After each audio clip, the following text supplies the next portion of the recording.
What's up, fellow Kaiba Corp employees? Ryan here. I just wanted to give you an overview, more in-depth deck profile for my Blue Eyes Primite list that I ran at Locals last night. I posted a recap in the event results tab, but I did go 3-1. I lost only to Malice, much to my dismay, because I did prepare super hard for Malice and for Ryziel, and honestly for the Mirror as well, which paid off. I did play 2 Blue Eyes variants, which I was able to beat. I also beat a Kashtira Mimighoul list, which was kind of neat. And I ended up losing, actually, to Malice in round 3, which... sucks because I prepared so much for it, but what are you going to do? Sometimes in Game 3 you draw pretty rough and they have 4 Bestials. So that's what happens. Quick couple of shout-outs. Colt, for putting this whole thing together, this whole group together. We all wouldn't really be here without him. We'd still be stuck on the Facebook page, which, while fine, is, I don't know, the messenger format is not for me. So yeah, shout out to Colt. Me and him have been have tested a lot. Super good guy, very smart, very good player, and I definitely wouldn't be where I am with this list without him. And another guy I want to shout out, Jack Flash. Jack, super respectable, super knowledgeable person. He has excellent ideas on the list, and while his ideas and mine can often conflict on what we think are, certain ratios should be, or certain cards, maybe even deck number, like deck card count. Dude is super respectable, super knowledgeable, and again, without a lot of his feedback, without a lot of his insight and ideas, I don't think I'd be, I don't think I'd have the build where it is now. So, I talked about my rounds in the events tab, so you can kind of see what happened there. I am on a clean 40. I did post this list, but I just kind of figured I'd talk about it a little. So I am really happy with where I ended up with ratios and everything. The deck performed super well. I hardly ever bricked. And I really just didn't have problems. I'll also kind of go into siding philosophy as well once we get there. But yeah, so without further ado, so for the Blue Eyes, I'm on 2. You really don't need more than 2 Blue Eyes. If you run 3, you run the risk of bricking on it. I will say, like, I probably saw this in my opening hand like 3 times last night. It's actually not the worst thing in the world. I mean, like, you're one of your main starters has a discard cost, right? So you can pitch the Blue Eyes and have one in the grave for follow-up. It's really not bad necessarily to see it, but if you run 3 and you're on like a 40 or even 41 list, you might run the risk of opening 2, and that's really bad. There's enough cards that you just don't necessarily want to see in your opening hand, so running 2 is the correct choice. I've seen lists that run 1. I don't agree with that at all. I think that's not enough for this list, and it makes you cut down on a certain card, which I want to talk about when we get to. I'm on 3 Sages. If you're on a Blue Eyes deck, you should be on 3 Sages. That's pretty standard. There's not much to talk about here. It's like your best or second best normal summon. It's I caught the Malice player lacking a little bit because when I summoned Sage for my second time in a turn, when I normal summoned him for the second time in a turn, I went to use the search effect. He's like, "Oh, you already used it." I said, "Nah, that's not once per turn, buddy."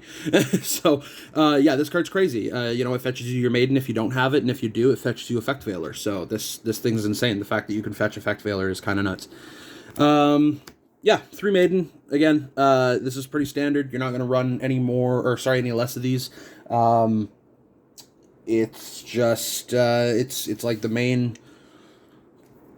way to get into your True Light. Hopefully you don't draw your True Light, and yeah, you want to get into your True Light because it's a phenomenal card. And then we're on 3 Wishes. I've seen some people running 2 of these, and I would prefer to play 3, at least right now. Maybe, I don't know, maybe after some regionals come out and people start talking. Like, I've already seen some people topping some regionals that are on 2 of these because they don't like to run 3 because it kind of bricks. And I definitely see that. But I think that no matter what, you want to see this in your opening hand, because if you see this plus your Primite cards, then you just go into your full combo and it's really hard to stop you. Yes, it's a prime ash target, but like you can hold this card until very late in your combo as long as you don't brick super hard. You hold this until late in your combo, and then you can get that off. Maybe they might have expended their ash already. But if not, if you wait until late enough in your combo, this card might not even matter if it gets ashed, and then they just have used their ash, so you can kind of bait it out, you know. But yeah, phenomenal card. Run 2. Going second, I do side one of these out, and I'll kind of go into more of that as we get along. But yeah, going second, you definitely don't necessarily want to see this in your opening hand, especially not 2 of them. I think I opened 2 yesterday twice. Again, I am on 40, so it's going to happen sometimes. But yeah. Moving on, so we got Mausoleum, obviously the one of. I've seen some people speculating in this group about running 2. I disagree with that. You know, you run 2 spirits, so you can fetch this pretty easily. And of course, sometimes you just hard open it, whatever. Yeah, Ghost Ogre is real. Yeah, spell and trap removal is real. But hopefully by the time they pull one of those cards, you've already benefited for a turn with Mausoleum, so it's whatever. You don't even need Mausoleum to win. It's extremely nice to get your main like combos off and everything, but I wouldn't play more than one of this card because this is absolutely a hard brick. And then for your remainder of the spell traps, 1 Roar, 1 Majesty, 1 True Light. So True Light, obviously, is fetchable by Maiden. You do not run more than 1 of this card because you can just keep recurring it super easy with the Maiden and with the Tyrant Dragon, because Maiden gets it from anywhere except Banish. Roar is a phenomenal extender. I've seen people on 2 of these, and like that's fine if you're in a larger list, and especially if you're on pure, Roar at 2 is not incorrect. I think that if you're on the Primite build, you only really need 1 of these. This is a phenomenal card, though, so if you did want to like go to 41 or 42 cards and bump this up to 2, I don't think that's wrong. You can only use 1 of its effects per turn, so like it does have the Graveyard Banish effect to fuse. That's not going to come up a lot, but it can come up. I had a couple options yesterday in my rounds where like I could have, but I did have a better move at the time, so I didn't. But this card is phenomenal. You save it till a lot later in your combo. Basically, you hold this, and then you end on just like 1 spirits or even 1 spheres. And then see if they nib. You try to go to your end of your turn. If they nib you, you have Roar, and you probably haven't used Maiden yet, so you can just go into Spirit again. So phenomenal. And then Majesty. I've seen a lot of people who don't like Majesty. I've seen a lot of people who don't run Majesty. I think I've seen a lot of people who just don't know how to run Blue Eyes. No shade, but like, you gotta run Majesty, guys. Seriously, this card is so good. And not only that, if you're on 3 wishes, you have to run this card because you need the other target for wishes. If you're only running Roar, then your 3 wishes are going to brick. And I've seen builds where people are on like 1 Blue Eyes, 2 wishes, and they don't run Majesty. And I mean, I guess, but at that point, why are we playing Blue Eyes, right? Majesty can pop between 1 and 3 cards, depending how many Blue Eyes you're playing. 2, I think, is correct, so you're probably going to be popping 1 to 2 cards with this. It's non-targeting, so they kind of have to make their plays before this resolves.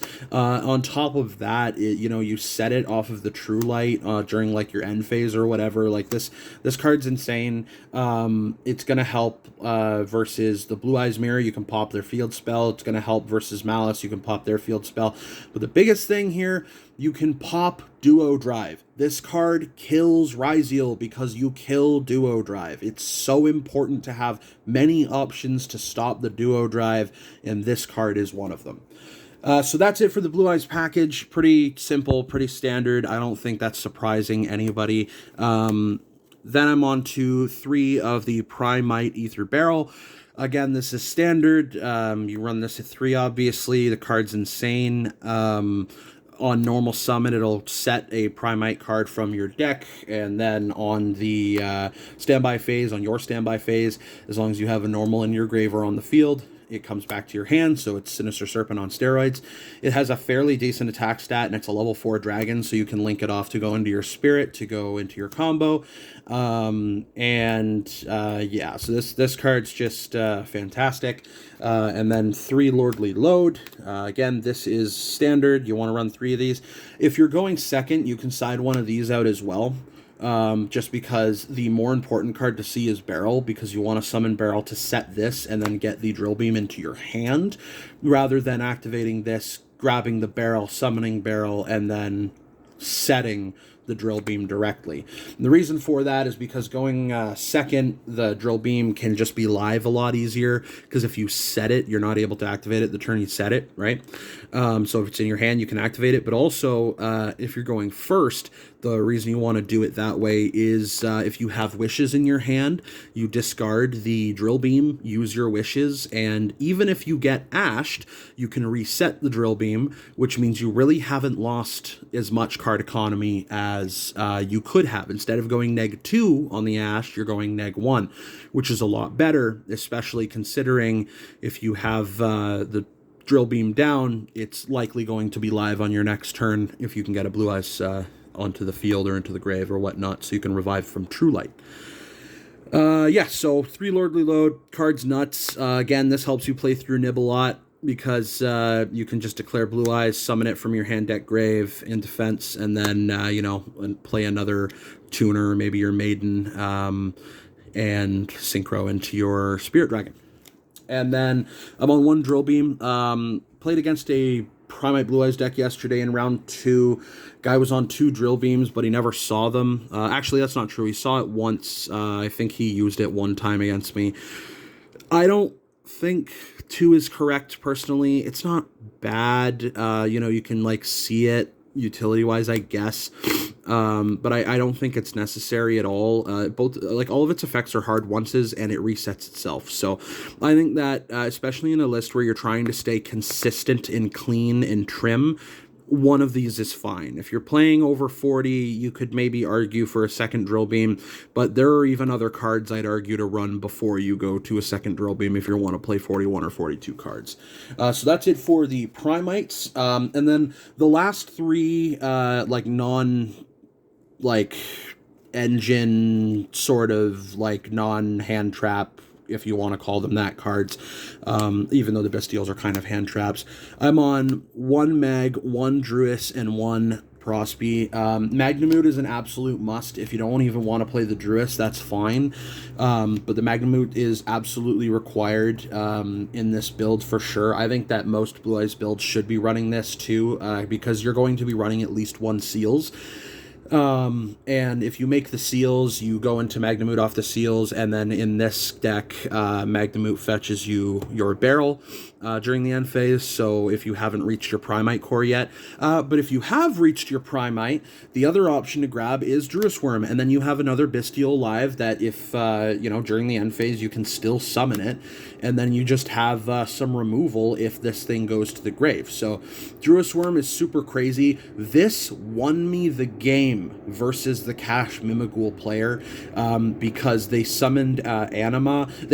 And this is my own fault. They summoned Anima all 3 games against me, and I kept playing into the Anima zones, which was my own fault. I just wasn't thinking about it. But he ended up taking my Ultimate Spirit Dragon at one point. So during the end phase, when I had played Magnamute, I grabbed Druis Worm. I summoned the Druis Worm. On my turn, I ran into his Unicorn, killing both his Unicorn and this, and then when this went to the graveyard, I sent the Anima to the graveyard. So that was a play that saved me. Druis Worm's just super good, having, the additional banish. It's really good in the mirror. You can always side it out if you're going up against Malice. And then Prosby is just consistency. The extra deck in this deck is super tight, but I do think it's necessary to not brick. You can always also bait the Ash with this.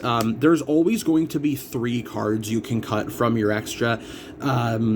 You're not going into everything in a game, right? You always want to have your options open. But even if you have, like, if your hand is serviceable and you want to try and bait the Ash because you already have wishes, or maybe you just don't want to dig 6 deep, you can always do 3. But I think genuinely you can always kind of find a way to play this card for its full potential as well.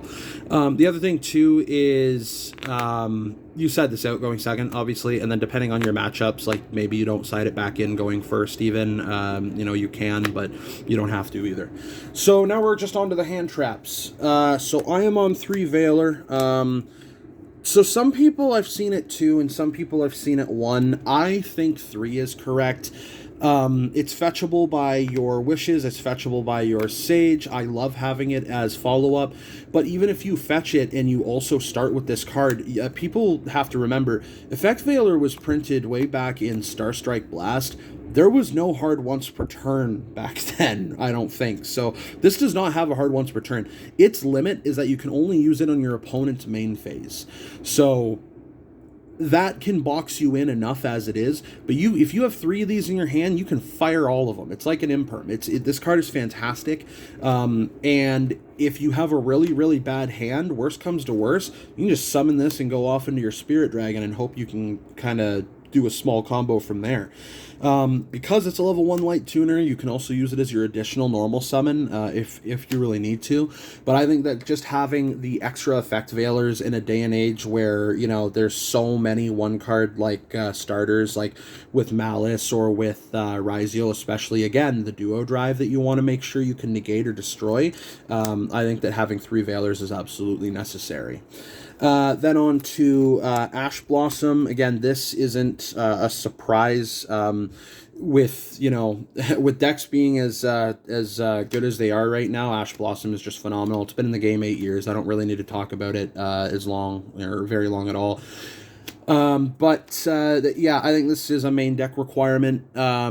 There's literally 9 maxis in the game right now with the Mulch Armies. They're all at 3, and there's 3 of them. So this is required. You're gonna run into the Mulch Armies. You gotta. I'm also on Nib. Oh, sorry, my camera's on a weird thing. I don't have a proper tripod, so I bumped it there. So 3 Nib. I think Nib is pretty important, if I'm gonna be honest. You will go second sometimes, and even if you go first, your end board is usually really modest, only ending on 1, maybe 2 monsters. So if they start to go off and you just can't fight against them, having a Nib is really great. Also, if you draw it in your first turn, you know, and your hand's pretty good and you have wishes, you can always discard it to wishes if you don't want to discard anything else. And obviously this is just a side out option when you know you're going first. So it's, you want to make sure that you have those options, those cards that you can side out, when you know you're going first. So Nib was the choice, for me that I decided to do my going second option. Some people are playing Droplet. I'm gonna be honest, I don't love Droplet in this build. I know that it goes a little bit stronger into something like Ryziel. But because our best starter already negs us a card, I don't think negging another card or 2 with the Droplet is very healthy for us. Then we're on to Ghost Ogre. Again, this card is super good against the top 3 decks right now. Malice, Ryziel, and Blue Eyes. They're like the most popular represented decks in the format right now, and Ghost Ogre just crushes all of them. All of those decks, like all the main decks right now, have really good field spells that this can hit. This also, again, will hit Duo Drive and stop Duo Drive from working. You want as many of those options as possible. Yeah, it's gonna be something that's really, really necessary. This thing did work for me yesterday. And then the final card in the main, we're on 3, Infinite Impermanence. Again, this card's been around for a while. I don't think I really need to talk about that all that much. This card's crazy. You can always side it out if you find that it's not like putting in enough work for you, but this card's almost always in the deck. It's a trap. You can reset it with your Tyrant Dragon. This card is just, you know, like Effect Veiler, very, very good, and not once per turn, and it has added benefits if you activate it from the actual field. So that's the main deck. Like I said, 40 cards. Very, very happy with how it worked for me yesterday. And now I'm going to go into the extra deck here. So the extra deck is where I got a little bit creative. I took a lot of inspiration from the Honolulu deck list that was posted. So yeah, this is my field center. Garchomp's my favorite Pokemon. Garchomp being a blue dragon on a white card, so pretty good. And then my tokens, Joey, Kaiba, Yugi. And that's like for nib and shit like that. So, okay, extra deck. Double Spirit. I don't think that's a surprise to anyone. You don't want to play one of these. You want to play two of these for sure. I've seen lists where people are on 3. That's fine. I think that the extra deck is a place where you're going to have to make concessions. So if you run 3, there's just something else you can't run. I personally don't love 3 in this build, but running it in other builds might be fine. I know Colt was talking. He kind of likes 3 in the Invoked build. I haven't really looked at Invoked at all, so I wouldn't really know myself. Yeah, so for this build, 2 of these, it's your main strike. It's like Striker Dragon, right? Like, it's your Link 1, it gets you your field spell. It does lock you into dragons while it's on the field, so keep that in mind. You can't bring back your Maiden from the grave, if the Spirit's out. You can't link into like a Lina or something if the Spirit's out. You want to make sure that you get the Spirit off the field first, but that's simple enough. You can also summon the Blue Eyes from your hand or from your graveyard, and it doesn't have to be just a Blue Eyes White Dragon. You can summon like Jet Dragon if you're running it. It just does negate its effects, and it does prevent it from attacking. So, yep, nice little extender, nice little starter. This card's great. It's exactly what we needed. Then I'm on 1 Seal. I was on 2 of this. I actually cut 1 at the last second, and I'll kind of show you at the very end of the extra deck why I made the choices I did. But this card is crazy. You go into this turn 1 if you're expecting a nib, if you're a little weird. If you only start with Ether Barrel gets you to Seal's Pass, and the whole joke is Seal's Pass, but like, straight up, it's all the deck needs. This deck is so crazy. It plays through so much, and if they want to nib into this, sure, let's get the Magnemute early. Why not? Yeah, this card's insane. It's interaction on the opponent's turn. It extends you, and it's just a phenomenal card. And then the last link I'm running is Line of the Light Charmer. This thing is so insane in the meta. I actually didn't use it yesterday, but like, you can use this in the mirror to take any of the light monsters out of their grave. Use this against Ryzeal to grab their detonator, and then if you have an Exceeding Grave, like if you're on the Myriologic package, you can attach from the grave, and then it's just sick. Yeah, this thing is so insane right now. I think that you gotta play this if you're on Blue Eyes. I think this is so good. And then I used to be on SP. I ended up cutting the SP again. I had to make 2 slots in this, so I cut 1 Seal and I cut 1 SP. But when I get there, we'll kind of talk about that a little as well. So for fusions, 1 Neo Blue Eyes and 1 Tyrant Dragon. So in my build, you're never hard making this, obviously, because I'm only on 2 Blue Eyes. But you basically just remove Wishes from the grave to equip this to your Blue Eyes White Dragon. It gains 400 attack, which doesn't really matter because you're going to contact fuse them off. For the Tyrant Dragon, this card is crazy. This card is a Malice killer. 3,400 attack is nothing to laugh at. That's going to walk over a lot of things in the game. It can attack all monsters your opponent controls once each. It's unaffected by traps and their effects, so if True Light gets popped, this guy just shakes it off. If you establish it before a skill drain, it doesn't even think skill drain's real. And then if at the end of the damage step, this thing recurs a trap out of your grave. So reset Majesty for a double pop, reset Imperm for a negate, reset True Light if it was destroyed. This thing is insane. Every time I go into it, impresses me. It is such a good card. And then on to the synchros. So I am on double Blue Eyes Spirit Dragon. A lot of people are running 3. Again, that's not incorrect. It's just that you have to make choices, right? I never missed the 3rd one yesterday. In all the testing I've done, I've never missed the 3rd one. I'm not on the Crimson Dragon package anymore. I was when it was a pure build, but I just don't think it's necessary or needed in the Primite build. You typically go into 1 on the end of your first turn. If they nib, you can just immediately go into the second one, and then you have that follow-up. But yeah, this card is crazy good.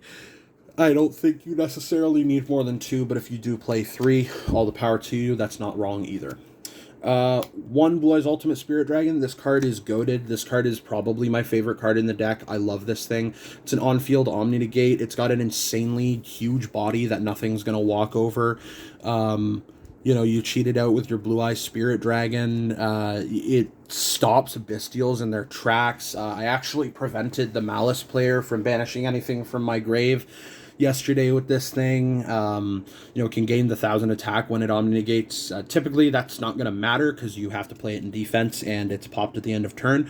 But then if it's destroyed by Valor card effect, including the Spirit Dragons lingering, you are going to be able to just float into a Blue Eyes monster from your graveyard. So typically you just replay the Spirit and then you have the negate on the Spirit. So yeah, this is a phenomenal card. This next card, I'm not seeing enough people on this. Guys, seriously, you gotta run this. Azure Eyes Silver Dragon. Especially if you're not on the Crimson Dragon package. This is Cypher Dragon at home. First of all, you can just hard make it. It's the same level in stats as Spirit Dragon. You make it with a Blue Eyes and a Maiden or a Sage or whatever you want, and this comes out. The turn it's special summoned, Dragon-type monsters you currently control can't be targeted or destroyed by card effects until the end of the next turn.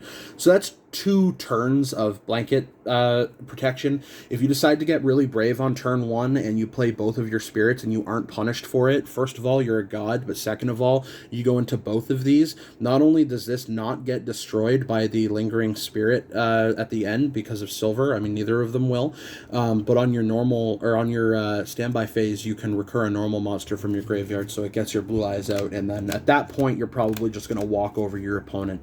This does work against Ryzeal. It's just a phenomenal card, and it came in the structure deck. So guys, please try out Azure Eyes Silver Dragon. This card is insane. Next, we're on Lightstorm Dragon as a one-of. It came out as a common in Supreme Darkness. The card is phenomenal. It's an honorary Blue Eyes. It's literally a white dragon with blue eyes. When it's special summon, it doesn't even have to be synchroed, so you can cheat it out with the Blue Eyes Spirit because it's a light dragon synchro. It's got 3,000 defense, got 2,700 attack, so not bad stats either. But at floor, this thing pops a card because it's equal to the number of normal monsters in your graveyard +1, so it pops 1 back row, bare minimum, but it can go up to 3 with this build. So this card is just insane. And then the last synchro I'm on is the Black Rose Moonlight Dragon. This actually won me, helped win me my round 1, game 1 game versus the Cash Mimigul player. You can also hard make this off of a Bestial plus any of your level 1 tuners, and then it just can bounce a special summon card. Of course, if your opponent special summons level 5 or higher monster, it can also bounce a thing. So this is fantastic interruption, very good into a lot of matchups, especially the mirror. You don't go into it a whole lot, but it's an excellent card to have as a tech piece, and I think that every Blue Eyes deck should probably be running this card. So next we're on to our, basically our last extra deck monster, because the other 2 beyond this, you're not really going to be summoning. So you have, Typhon. I think every Blue Eyes deck should be running this, just because, first of all, it turns Detonator off, Detonator being a 3,000 attack point monster. It also just has a free spin, and if you can't do literally anything else, let's say you open up a bunch of hand traps that are just not Effect Veiler, you summon one, you go into this, and you pray. It's not the greatest position to be in, but is a position to be in, so it's something. And then I'm on the last two extra deck cards. So this is basically all you're going to be using. The last two cards here is one White Binder and one Detonator, and this is the tech I picked up from the Honolulu list. I wanted to, like I said, I wanted to go really, really hard versus Ryziel and Malice. I think that, again, those are the best decks in the format right now, and Ryziel has given me so much trouble every time I've played it. Malice 2 has just been really problematic. So being able to fight against them with the cards in my side deck, I just thought was extremely important. So I'll get into the side deck, and then that will come into play. So again, also with Pot of Prosperity, these are in game one when you're not sided for any of these matches, or even if you don't play those decks, you're not sided for any of those matches. This is just 2 free sends off of Prosby. And then, like, again, bare minimum, all you have to do is send one. I guess I can kind of show you what I like to do. So if I'm going 3, this is typically the 3 I'll send. But if I'm going for like a full Prosby send, it does depend on the matchup. You can send Lina, Typhon, and Moonlight as well. Yeah, again, it is matchup dependent. There are some other options you can send, like if you want to send your Double of Spirit. I wouldn't really recommend that. You could send Azure Eyes if you want. Like if you're not against Ryziel and you don't think you're going to use it, you can always send that. You could send Lightstorm, but I think it's worth keeping this because all decks are going to have some sort of back row dependency. So again, so it's pretty, I think it's pretty easy to make your choices for the Prosby, and again, you just have 2 free Prosby sends right there, so there's that, and then we'll get into the side. So like I said, I sided very, very, very aggressively for the Ryziel and the Malice matchups. Incidentally, it also works really well against the mirror match, which definitely helped today. But yeah, so I'll get into that. So I am on 3 Artifact Lancia for the Malice. This is standard, honestly. Like, as long as this card is legal, we are going to be playing this card at 3. It's possible that on the next ban list, this thing gets hit, so we might have to move to, like, Chaos Hunter or something else entirely. I think Chaos Hunter is probably the next best thing, in my opinion, but let me know what you think. But yeah, so if we're we're playing this at 3. For the next monster, 3 Winter Cherries. So a couple guys in the group, I know Jack was talking about this, and a couple other you guys were saying how much you liked Ghost Reaper Winter Cherries, and I was actually staunchly against this card. I hated this card. And well, I will say, I never drew this card yesterday. I sided it in literally 3 out of 4 of my rounds because I was in the mirror twice and I played Malice against Malice once. So this card is, I think, super good, and it's the main reason I'm on the White Binder and the Detonator. It's just... you know, they summon their first monster and you immediately shotgun this, and then you're like, all right, reveal White Binder, you have to banish all your White Binders, or reveal Detonator and you have to banish all your Detonators. And at that point, I don't know how they're beating you, especially Ryziel, because I find that the biggest problem with Ryziel is the Detonator. So this card is absolutely insane. And then another tech that deals with these 2 cards is Metal Tronus, which I ran at 3. This thing was crazy for me. I actually drew into this thing a few times. So the great thing about Blue Eyes White Dragon is that if you squint really hard, it's Ryziel Detonator. It's a light attribute monster with 3,000 attack, which means if you're against Ryziel and you decided that you don't want to play this package here, which combined is only like $5 Canadian, so I recommend it, you can always go into a Blue Eyes White Dragon, and then Ryziel's just negated for the turn, so you can walk over it. But you can also just summon the Detonator or the White Binder and then banish them all face down, so that's another thing you can do. The card is The card is quite good. They're about 13 Canadian right now. At least that's what I picked them up at yesterday. So, like, all in all, this, plus I had to buy one more cherries because I only had two, cost me less than $50 for everything. So, yeah. Anyway, very, very good. Very, very good. On to the next card, Solemn Strike. This thing is just a fantastic card right now. Absolutely phenomenal going first option.